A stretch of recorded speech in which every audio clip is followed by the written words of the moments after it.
Olá, eu sou a Caroline Ferreira, você está no Fatos Desconhecidos, eu sou professora de História e hoje nós vamos começar um novo quadro. Sabe, para tirar suas dúvidas, que eu tenho certeza que você já teve curiosidade sobre muitas coisas de história que você até procurou na internet, mas você sabe, a internet ela mais engana do que ela nos ajuda. E hoje eu estou aqui para tentar tirar um pouco das suas dúvidas, mitos, curiosidades, fatos, muitas coisas legais, cara, que infelizmente não dá pra gente ver na sala de aula, não dá pra gente também achar na internet. E você vai ver só aqui na história por trás da história. Então, me acompanha nessa história, vem comigo. Hoje, para começar, nós vamos falar de jeitinho brasileiro. Em algum momento da sua vida, você já usou desse jeitinho aí? Tipo, na escola, na fila do banco, para poder fazer alguma coisa? Mas você entende como é que esse jeitinho, de fato, surgiu mesmo? Da onde que veio isso? E por que ele leva o nome de brasileiro? Será que foi a gente que criou ou nós adaptamos de outras pessoas? Para você entender isso, primeiro você tem que entender que nós somos colonizados pelos portugueses. Aqueles caras eram muito safados mesmo, porque quando eles chegaram aqui, tipo, pegaram o nosso dinheiro, enganaram os índios, e aí? Desde então, nós entendemos que o jeitinho se faz e foi criado justamente para facilitar aquilo que é um pouco difícil.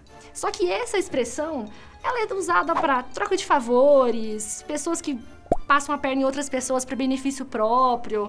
Enfim, a expressão ficou tão popular que hoje todo mundo usa a expressão jeitinho brasileiro. E isso dá portas para outras coisas muito piores. E eu não tô falando de drogas não, tá? Tô falando de corrupção. Infelizmente, de corrupção a gente entende. Tanto que se quiser, a gente poderia inclusive dar aulas. É triste, mas é um fato. E ainda, sem entender de fato como ele surgiu, a gente tem uma história muito bacana. Basicamente, não é uma história que a gente considera 100% real, não. Mas é o que dá pra dizer como esse jeitinho foi introduzido aqui no Brasil. Ficou curioso? Então vem cá que eu te conto. Basicamente, Peter Kellerman, em 1942, veio da Hungria pra cá pra trabalhar no Brasil, beleza. Era médico e precisava resolver os seus documentos para poder entrar no país e se legalizar. Obviamente, para trabalhar. É o que a gente espera. Nem todo mundo que vem pro Brasil ele quer só safadeza, carnaval e coisas fáceis, não. A gente espera que as pessoas venham para cá para trabalhar. Só que quando Peter chegou aqui no Brasil, ele encontrou no cônsul brasileiro, no consulado brasileiro, o cônsul José Albuquerque. E de repente, tipo, era um pouquinho diferente, porque ele virou para ele e falou o seguinte, olha, você não precisa falar que você é médico, basta dizer que você é agrônomo, porque se você for médico, você vai ter que provar que você é médico. Isso é muito difícil, a gente não vai conseguir fazer e tal. E aí o Peter falou, cara, que fácil, né, entrar aqui pra trabalhar. E a gente tá falando numa época do Brasil, onde as pessoas vinham com muita frequência fazer dinheiro, porque de fato era muito fácil entrar no Brasil pra poder trabalhar. A gente tava precisando de mão de obra, e de preferência, barata. O que ele fez?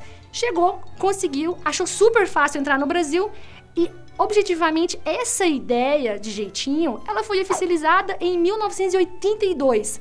A partir daí, a gente usa meio como um estilo de vida o jeitinho brasileiro.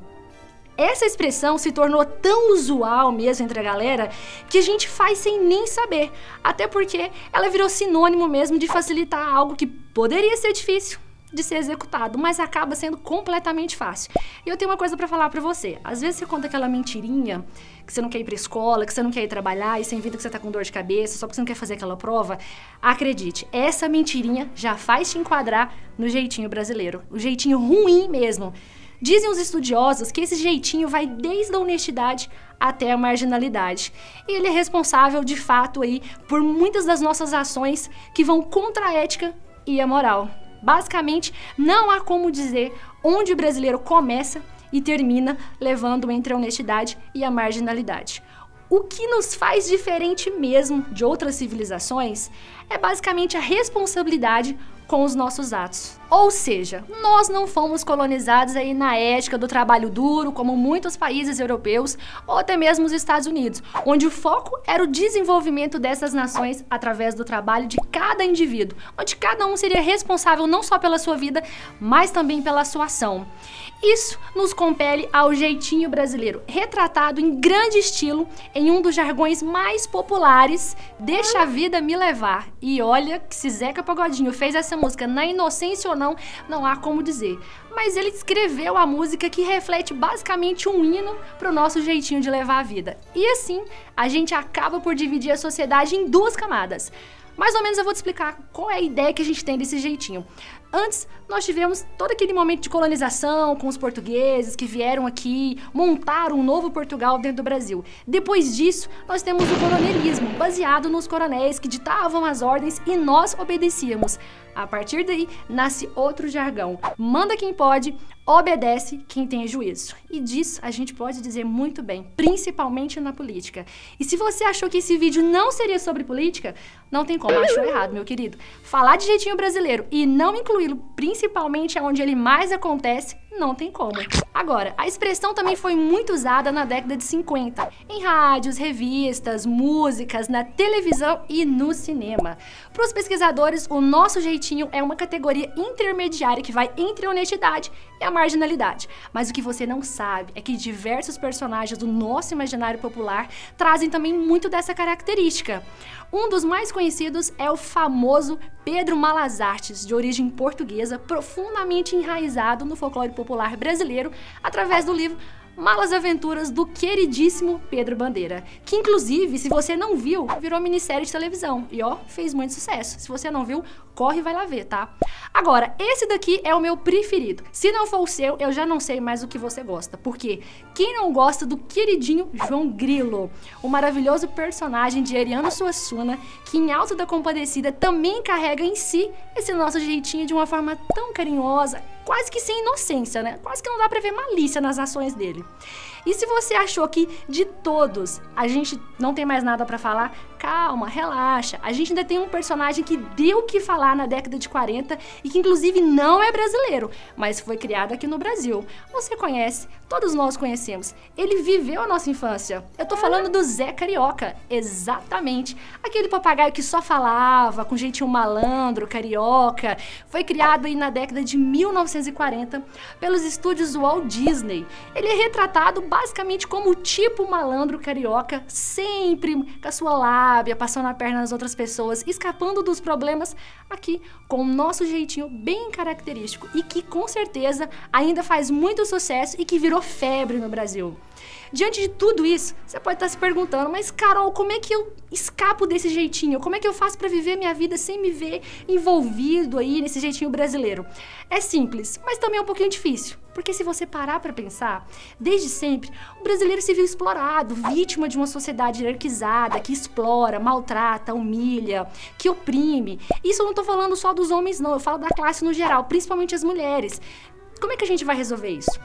Há várias relações que a gente pode dizer que outras civilizações também foram marcadas por isso, mas não justifica. A nossa história tomou um rumo diferente. Eu tenho um exemplo para você que você vai achar interessante. Muita gente adora a cultura asiática, porque lá a gente vê o respeito, a gente vê a importância da honra, da confiança, mas são relações sociais que foram evoluindo de forma diferente da nossa. Um exemplo, a hierarquia no Japão, ela é rigidamente respeitada, fazendo com que as pessoas ou as relações entre elas sejam feitas por convenções, formalidades e que vão expor uma distância social nítida entre os indivíduos. Quer dizer, você vai respeitar a outra pessoa porque você tem que respeitar. E não é uma questão que o Estado impõe, não. É uma questão necessária de vida. Você vai assumir a sua posição como indivíduo. É difícil isso?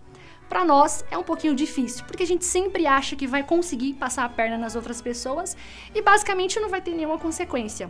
Só que esse nome tem um conceito, ele é chamado de jiri, e ele pode ser traduzido basicamente como dever ou obrigação. Quer dizer, você nasce com esses princípios. E não são só princípios, não. Os japoneses consideram isso como uma virtude. Um exemplo, quando eu faço um favor para você, você tá me devendo um favor.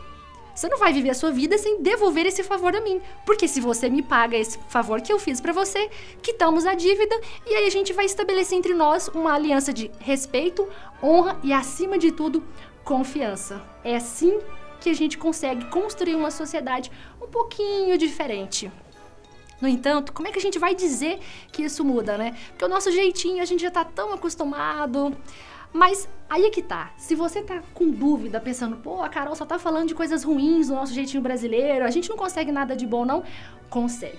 Se você usar a sua lábia, como você mente para sua professora, para não querer fazer aquela prova, para poder ajudar outras pessoas, com certeza você consegue. E a gente consegue, inclusive, resultados extraordinários. Olha o carnaval, por exemplo. Em poucos segundos a gente dá um show de pirotecnia e cultura, e o Brasil pode estar em crise, o Brasil pode estar falindo, em meio a escândalos políticos, e a gente tá lá, mostrando a nossa alegria, a nossa cultura, mostrando pro mundo que a gente tá bem, e que sim, a gente consegue sair dessa.